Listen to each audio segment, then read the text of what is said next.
Hello everyone, मैं हिमानी उपाध्याय। आप सभी का स्वागत है इस शोध श्रृंखला में। पिछले कुछ व्याख्यानों में हमने शोध के विभिन्न आयामों के बारे में चर्चा की। आज हम लोग चर्चा करने जा रहे हैं interface between research tool and research data. शोध उपकरण और शोध प्रदत्तों के बीच में जो एक लिंक होती है, जो दोनों को जोड़ती है, उसके बारे में आज हम लोग चर्चा करेंगे। वो क्या होती है, उस हम रिसर्च को प्रयोग करते समय, रिसर्च को करते समय हम किस प्रकार से उसका प्रयोग करेंगे, इसके बारे में जानने की कोशिश करेंगे। अगर आप लोग ये व्याख्यान ध्यान से सुनेंगे, जरूरत पड़ने पर नोट्स लेंगे, तो मुझे पूरी उम्मीद है कि आपको ये कंसेप्ट आसानी से क्लियर होगा। आइए हम बिना देरी किए हुए इस स्क्रीन को शेयर करते हैं और डिस्कस करते हैं interface between research tool and research data. Interface को अपन हिंदी में बोलते हैं अंतःपृष्ठ। किसके बीच में अंतःपृष्ठ की बात कर रहे हैं ना? जो शोध उपकरण होते हैं और शोध प्रदत्त होते हैं, उनके बीच में लिंक क्या है, ब्रिज क्या है, अंतःपृष्ठ क्या है, इंटरफेस। सबसे पहले आओ हम इसका मीनिंग जानने की कोशिश करते हैं कि इसका अर्थ क्या होता है। Meaning of interface between research tool and research data. वास्तव में ये जो, जैसा मैंने अभी बताया आपको, कि ये एक लिंक है किसके बीच में, रिसर्च टूल के बीच में और रिसर्च डेटा के बीच में। ठीक है। रिसर्च टूल, जैसा कि आप सब लोग जानते हैं अच्छे से, सभी ने इसका नाम सुना हुआ है। हम अपने प्रदत्तों को या अपने डेटा को कलेक्ट करने के लिए, विशेष तौर से जब हम कौन सी शोध का प्रयोग कर रहे हो, संख्यात्मक शोध, क्वांटिटेटिव शोध का रिसर्च का यूज कर रहे होते हैं, तो हमको कुछ इंस्ट्रूमेंट यूज करने पड़ते हैं। नो डाउट, जब आप क्वालिटेटिव रिसर्च भी करते हैं तो उस समय भी हम प्राइमरी सोर्स, सेकेंडरी सोर्स के अलावा कुछ इंटरव्यू शेड्यूल भी करते हैं, साक्षात्कार लेते हैं, है ना? ठीक है, कहलाते हैं रिसर्च टूल। मतलब जो इंस्ट्रूमेंट होते हैं, जो उपकरण है, जो प्रदत्तों के संकलन में उपयोग में लाए जा रहे हैं।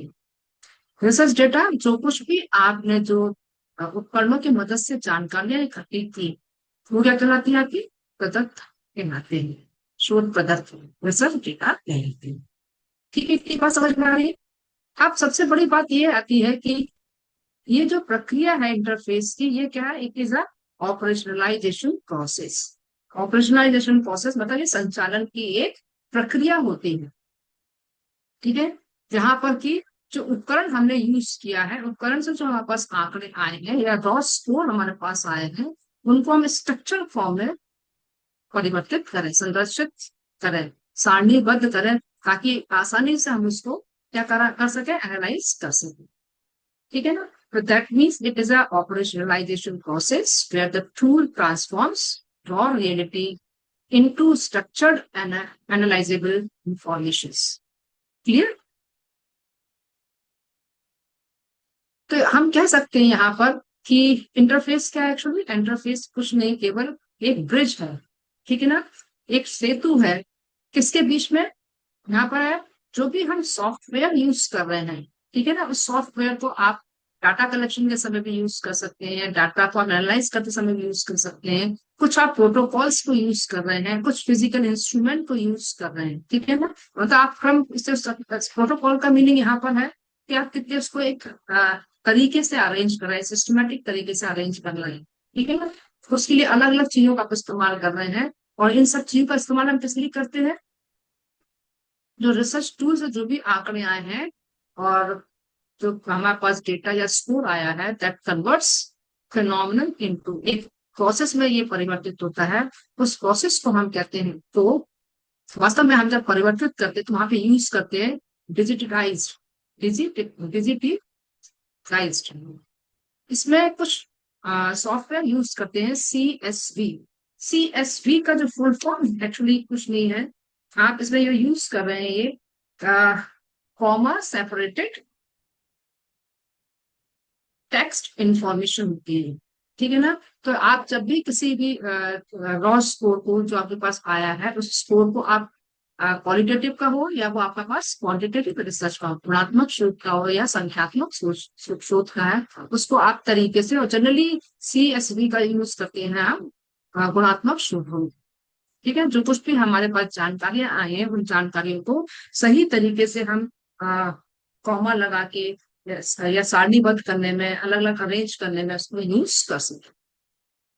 दूसरी बात, ये जो फिनोमेना होती है या फिर ट्रांसक्रिप्ट होती है, इसमें इंटरव्यू ट्रांसक्रिप्ट होते हैं ना। आप साक्षात्कार ले रहे हैं, साक्षात्कार के द्वारा आप जानकारियां, ओपिनियंस को कलेक्ट कर रहे हैं, तो लिखित रूप में आपके पास जानकारियां आ रही।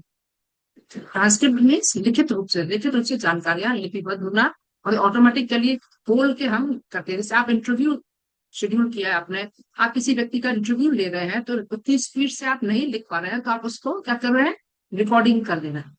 ठीक है ना, और रिकॉर्डिंग करते करते करते उसको लिखित रिटन फॉर्म में वो आपका आता जा रहा है। और या तो फिर आप स्ट्रक्चर्ड डेटा बेस्ड सर्वे रिजल्ट को करते हैं। आपने जो कुछ भी डेटा आपके पास, जो रॉ स्कोर्स आए थे, उन रॉ स्कोर्स को आपने क्या किया, सिस्टमेटिकली अरेंज कर लिया, जैसे सर्वे के रिजल्ट होते हैं, आपने उनकी टेबलाइजेशन कर लिया, सारणीबद्ध कर लिया उसको, ठीक है, परसेंटेज में कर लिया, जैसा जिस रूप में आप करना चाहते हैं उसको कर सकते हैं।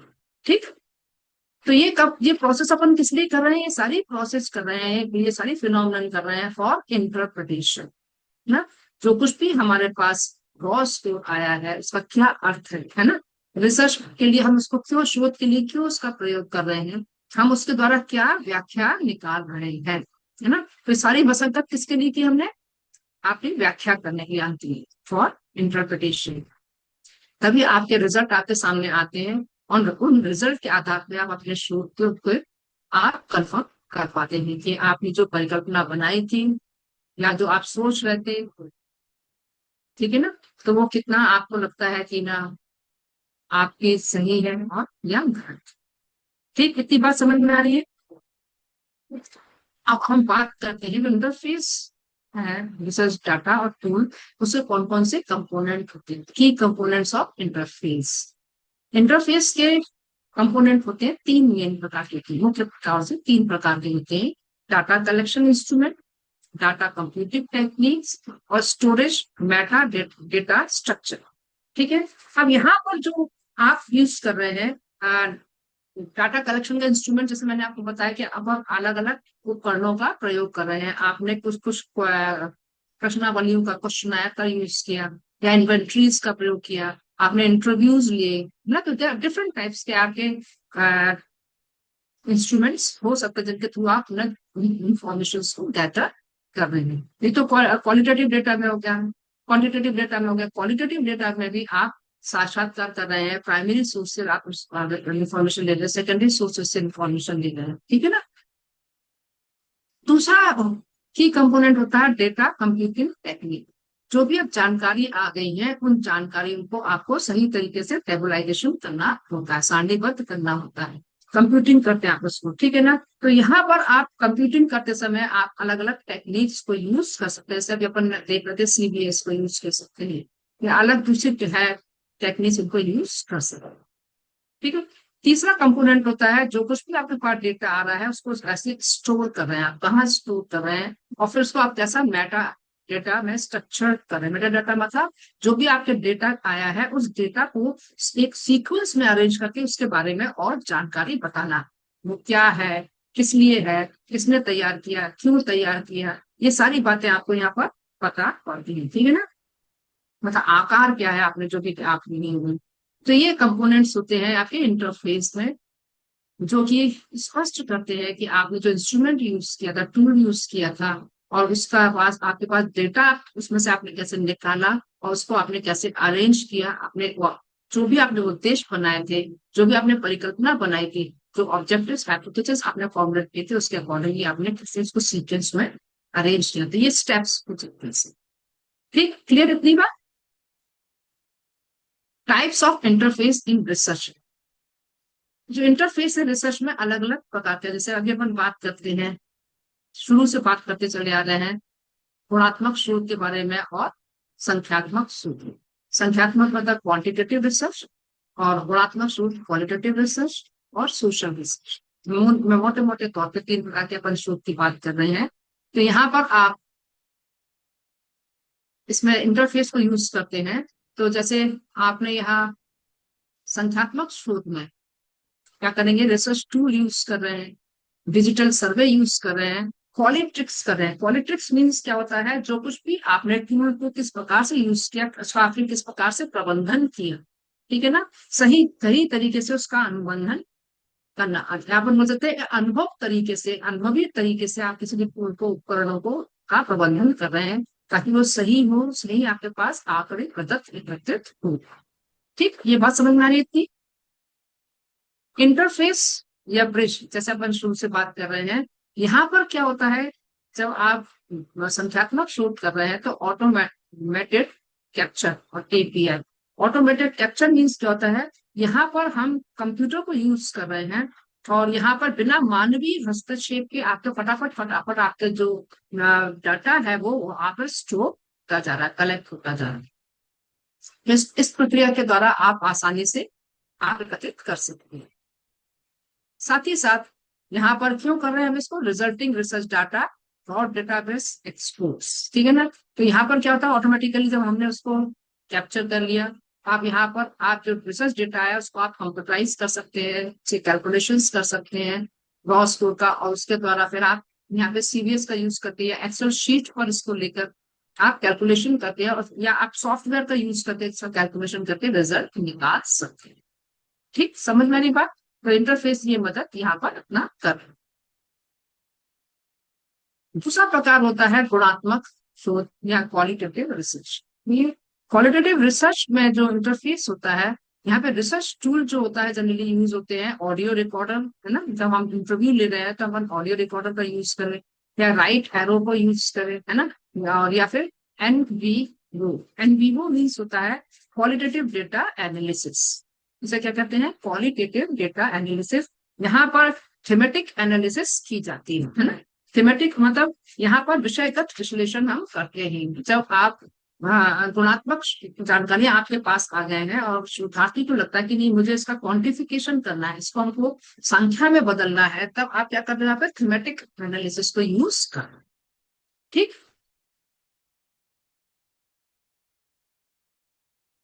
इंटरफेस ब्रिज जो इसमें होता है वो होता है ऑडियो टू टेक्स्ट ट्रांसक्रिप्शन।